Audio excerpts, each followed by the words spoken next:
Sir ఏమైనా కావాలంటే చెప్పండి సార్. ఏం వద్దు సార్ సైడ్ డిష్ ఏమైనా కావాలి? వద్దని చెప్పానుగా. ఓ ఓకే సార్. కొకైన్ కొడుతున్నట్టున్నాడు. హలో, ఏంటి? ఒక నిమిషం లేరండి. ఏమిటి సార్? కింద అందరూ ఉన్నారు కదా, ఎందుకు సార్? సడన్ గా ఎవరినైనా హాస్పిటల్కి తీసుకెళ్ళాలంటే ఎవరిని తీసుకెళ్ళాలి సార్? అది ఏం లేదు. ఏంటి కన్ఫ్యూజన్?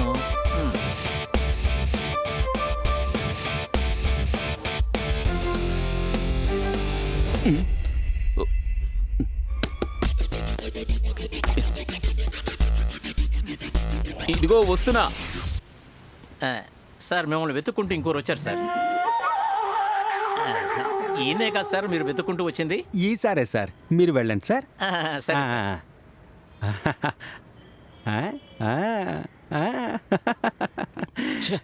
ఏంటి జాన్ సార్, మీకేంటి ఇక్కడ పని?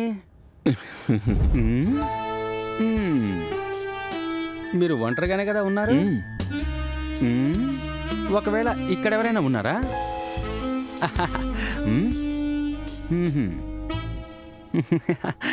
బైక్ బయట చూసినప్పుడే నాకు డౌట్ వచ్చింది. ఇలాంటి చోట నువ్వు రూమ్ తీసుకోవడానికి ఏంటయ్యా కారణం? ఊరికే. అవునవును, నేనంతా విన్నానులే. అది నువ్వు కోటీశ్వరుడు అవ్వబోయేది సెలబ్రేట్ చేస్తున్నావు, అది కూడా ఒంటరిగా. పొరద్దొంగ గాడిద, మొబైల్ని ఆఫ్ చేస్తే నాకు స్థలం తెలీదనుకుంటున్నావా? ఏది ఏమైనా ఆ రోజుకి థ్యాంక్స్ అని ఒక్క చిన్న మాట చెప్పలేకపోయావు కదరా నువ్వు.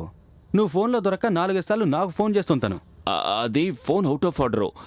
నువ్వు చెప్తుంది అర్థం కాలేదు. ఎవరా కోటీశ్వరుడు? నీకు విషయం తెలీదా? రే, మనం టెండర్నిచ్చాం కదా కరెంటు గాలిమర్లకి, అది నీకు ఓకే అయిపోయిందిరా మావా. నిజంగానే అంటున్నావా? అవునరా, ఈ విషయం తెలియగానే నీకు ఫోన్ చేసి చెప్దామని ఎంతో ట్రై చేశాను. నువ్వు ఫోన్ తీస్తే కదా. ఆ అమ్మాయి రికమెండేషన్ చాలా బలమైందిరా, నీకు తెలుసు కదా. చైర్మన్ అసలు ఒప్పుకునే రకమే కాదు. ఇకపైన మనమిద్దరం కోటీశ్వరులం కాబోతున్నావురా, కోటీశ్వరులం.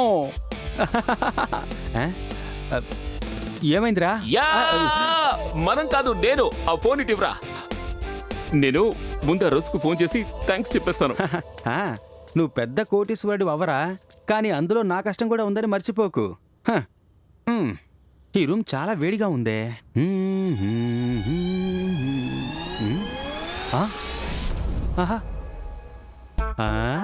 వేసేయ్. ఓహో,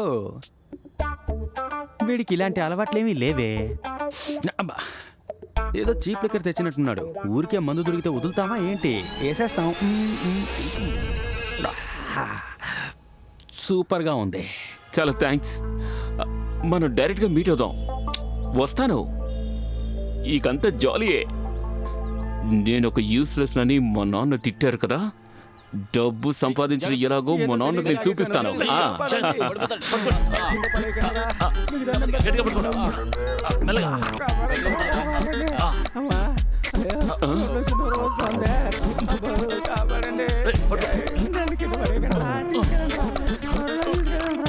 అయ్యో, ఏమైంది? ఆత్మహత్య చేసుకోవడానికి వచ్చిన వాడు ఇప్పుడు హంతకుడిగా మారిపోయాడు. ఆ సరుకు వాడి తాగేశాడా? అయ్యో.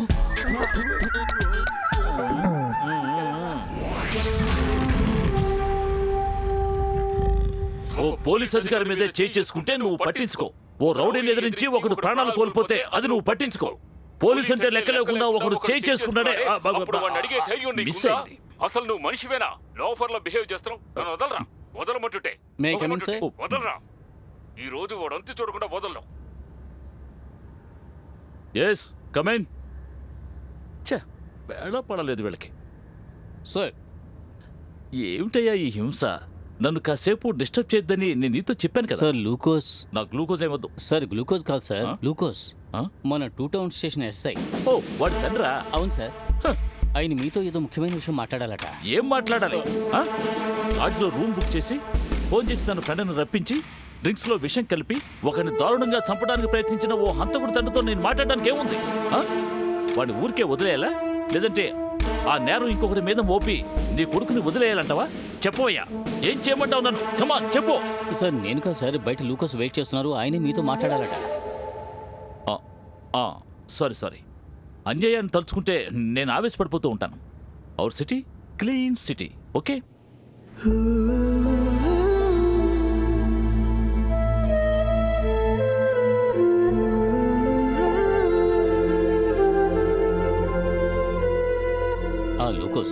జాగ్రత్త, ఆయన చాలా టెన్షన్గా ఉన్నారు. వెళ్ళు.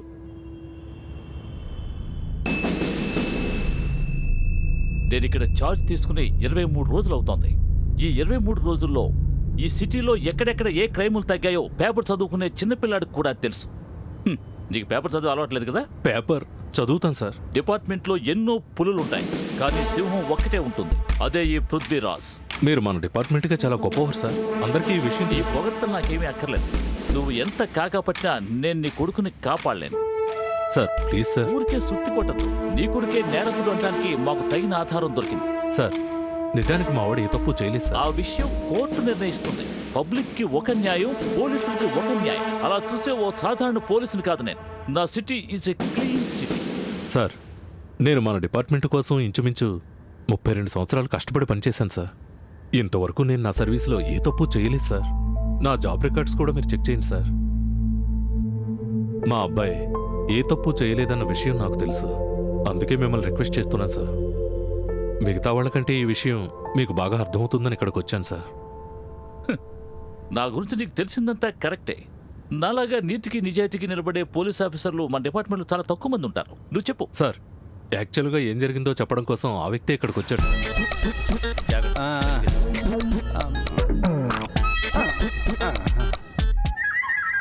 నిజంగా వాడు నన్ను చంపాలనుకోలేదు సార్. వాడు చావడానికి రెడీ చేసి పెట్టుకున్న విషయాన్ని నేను తాగేశాను సార్. పాపం అది నేను తాగేయడం వల్ల వాడిలా దొరికిపోయాడు.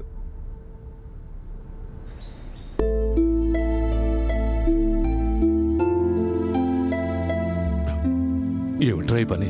నేను తొందరపడి నిన్ను తిట్టానురా. రై నీకోసమే కదరా నేను జీవించేది. నీ ఇష్టాల్ని నేను ఏ రోజన్నా కాదన్నానా చెప్పు? ఎందుకురా నువ్వు ఇలాంటి నిర్ణయం తీసుకున్నా? I'm sorry daddy.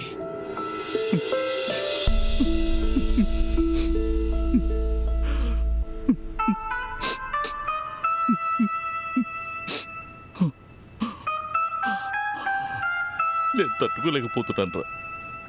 ఇంకెప్పుడు ఇలా జరగకుండా చూసుకో. మీ అమ్మ చనిపోయిన తరువాత మిగతా విషయాలన్నీ మీ నాన్న ఎలా డీల్ చేస్తున్నాడన్నది నువ్వు ఒక్కసారైనా ఆలోచించావా? 3 పూట్లా వండి పెట్టాలి, క్లీనింగు, వాషింగ్, అవన్నీ అంత ఈజీ అనుకుంటున్నావా నువ్వు? పెళ్ళం ఉండగానే రెండో సెటప్ పెట్టుకుని తిరిగే వాళ్ళ మధ్య మీ నాన్న ఎలా ఉన్నాడో చూడు. రేయ్, మీ నాన్నను బాధ పెట్ట. నేను తెలియకుండా తప్పు చేశాను సార్. అయితే ఓకే. నువ్వేం జాబ్ చేస్తున్నావు? లేదు సార్, జాబ్ ఏం లేదు. జాబ్ కాదు, బిజినెస్. ఏం బిజినెస్? మరైన్ డ్రైవ్లో కేసీడీ కోసం విండ్ ఫ్యాన్స్ కోసం ఇచ్చిన టెండర్ నాకు వచ్చింది. ఓ, నేను త్వరలోనే దాన్ని ఇన్స్టాల్ చేయాలి. Very good. My best wishes. Okay, thank you sir. నీకే సమస్య వచ్చినా చిన్నగా నా దగ్గరికి రా. Sure sir. All the best.